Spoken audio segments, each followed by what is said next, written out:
Greetings, my dear beloved children. Today I will go on speaking about the astral beings of the upper sub-level, those at the very door of their new state of being completely integrated with their soul. And today I will focus on what a soul's fragment is and how it can exist independently from it and why this happens. To start with, getting embodied, a soul arrives at Earth being whole because in between the incarnations it has already analyzed its previous life experience and all the lessons learnt, which enabled it to get all the lost fragments integrated and get ready for the coming incarnation. It carefully searches for a place to live on Earth, social environment, parents, new life experience it would like to get, and then descends into the womb of its new mother. As you already know, finding itself in the tough environment of the 3D world, a soul gets confused and forgets about everything it arranged before birth.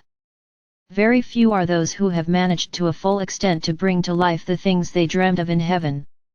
One being born in ultimately material-dominated environment and unable to hear one's soul is sometimes attacked by friends and relatives in terms of energy and affected by negative emotions to the extent one's soul is literally torn apart.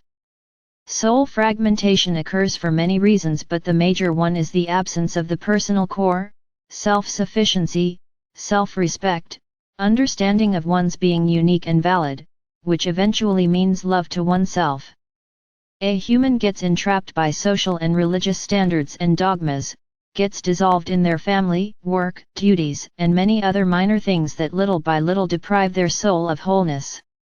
Unfortunately, in the 3D world there are very few humans who succeed in keeping their precious soul as pure and integral and coming right back home after the physical body's death, back to the height it arrived at this world from, and sometimes even higher depending on the previous life experience.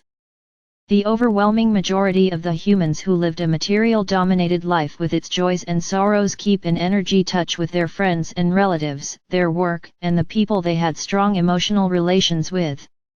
Therefore, these soul's particles, their energy bundles, remain in the energy space of the human beings embodied.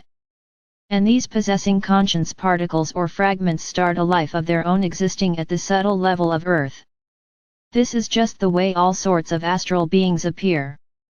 Depending on the type of souls they are fragments of, good or bad, clever or dull, generous or mean, well-educated or not, they find themselves at the corresponding level of the astral world, being attracted to it according to their vibration frequency.